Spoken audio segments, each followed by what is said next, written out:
مفتی صاحب ہم تو الحمدللہ مسلمان گھرانے پیدا ہوئے، ٹھیک ہے، اچھا ہم تو بڑی بڑی باتیں کرتے ہیں کہ یہ کافر ہے، یوں ہے، ایسا ہے، ویسا ہے، اس کو کیا پتا. اگر وہ ہم سے یہ سوال کر لے کہ یار تم تو مسلمان گھر میں پیدا ہو گئے نا، تبھی تم مسلمان کی باتیں کر رہے ہو، میرا کیا قصور ہے اگر میں جو ہے نا کافر گھرانے میں پیدا ہوا ہوں تو.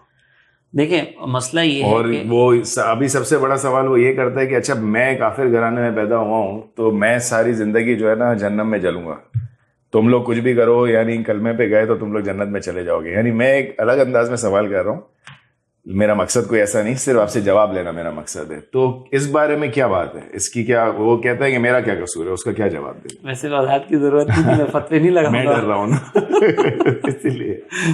اچھا دیکھیں مسئلہ یہ ہے کہ اس کا قصور کیا ہے، ٹھیک ہے نا. پہلی بات تو یہ ذہن میں رکھیے گا کہ اللہ تبارک و تعالیٰ نے عقل سب کو دی ہے، ٹھیک ہے. بہت سی چیزیں نا وہ عقل کے فیصلے سے انسان حاصل کر سکتا ہے، ٹھیک ہے. اب یہاں پر پہلی بات یہ کہ مجھے اسلام کی دعوت نہیں پہنچی، اگر کوئی یہ کہتا ہے، ٹھیک ہے، تو وہ ہم یہ دیکھیں گے کہ اس تک دعوت نہیں پہنچی کا ایک بنیادی تصور کیا ہے.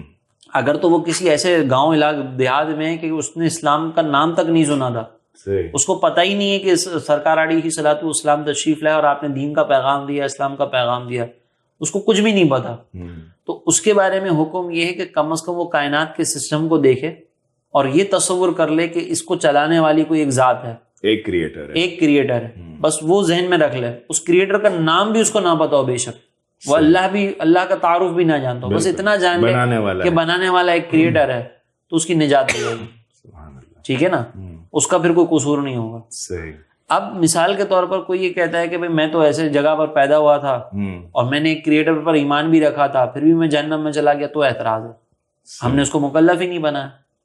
لیکن جس نے سن لیا کہ اسلام نام کا ایک دین ہے، پہلی بات تو یہ کہ ہمیں خدا تبارک و تعالیٰ پر ایمان لانا ہوگا، ٹھیک ہے نا. یہ تو اللہ تعالیٰ نے ہر ایک کے لیے وہ مقرر کر دیا ہے، صحیح ہے. اب اس خدا کا پیغام ہم تک پہنچا ہے، اس نے ہمیں کچھ ہدایات دی ہیں، یہ تلاش کرنا ہر ایک کی ذمہ داری ہے، ٹھیک ہے نا. مسلمانوں پر بھی ہم نے، مسلمان پیدا تو ہوئے ہیں ہم، ٹھیک ہے، لیکن اللہ تبارک و تعالیٰ کی ذات کے بارے میں کیا عقائد سیکھنا ایک مسلمان کی ذمہ داری نہیں؟ بالکل سیکھنا اس کی ذمہ داری. مفتی صاحب اس میں پھر یہ لوگ کہتے ہیں نا، اب ہم لوگ کیا کہتے ہیں، ہم لوگ کہتے ہیں کہ بھائی جو گمراہ ہے یا جو مسلمان بھی ہے اور گمراہ ہے اور بد دین ہے یا کچھ اس طرح، ہم تو اس سے بھی قطع تعلق کہہ دیتے ہیں. مفتیان اکرام کہتے ہیں بھائی آپ ان سے بھی دور ہو جاؤ، کوئی رشتہ نہیں جوڑو، کوئی دوستی نہیں رکھو. تو اگر ہم لوگ ان کے ساتھ بیٹھیں گے نہیں، یا یہ ہم غیر مسلمانوں کے ساتھ بیٹھیں گے نہیں، تو پھر ان کو سمجھائیں گے کیسے یہ ساری باتیں؟ دیکھیں یہ قطع تعلقی کا جو حکم دیا جا رہا ہے نا، اس کی ایک بہت بڑی وجہ ہے. آپ نے جیسے ذکر کیا کہ ہم اس کو سمجھائیں گے کیسے، جی ہاں، تو اس کو سمجھانے کے لیے پہلے خود بھی تو سمجھنا ضروری ہے نا. اب ایک عام آدمی مثال کے طور پر آج جو ہے وہ ملحدین کو سنتا ہے تو وہ ملحدین کی باتوں سے متاثر ہو رہا ہے، ایسا ہی ہے. ایک کافر کو سن رہا ہے، وہ کافر کی باتوں سے متاثر ہو رہا ہے، ایک گمراہ کو سن رہا ہے، اس کی باتوں سے متاثر. اب ہم اس کو کہیں کہ تم جا کے اس کے ساتھ بیٹھو، جس کے پاس اپنے پاس کچھ نہیں ہے، اس کو خود نہیں پتا ہے، اس کو خود نہیں پتا. یہ ان کو سمجھایا جائے گا، لیکن سمجھائے گا کون؟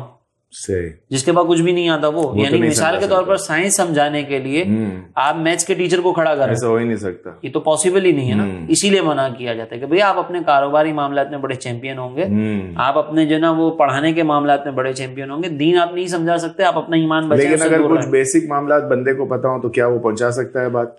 ہاں، اگر اس کو لگتا ہے کہ میں اس کو پہنچا کر گمراہ خود نہیں ہو جاؤں گا، اس کے سوالات کے جواب آنا، تو بالکل پہنچائیں، ٹھیک ہے نا. تو یہ ہمیں ایک بنیادی طور پر کلیہ سمجھنا ہوگا. ٹھیک ہے.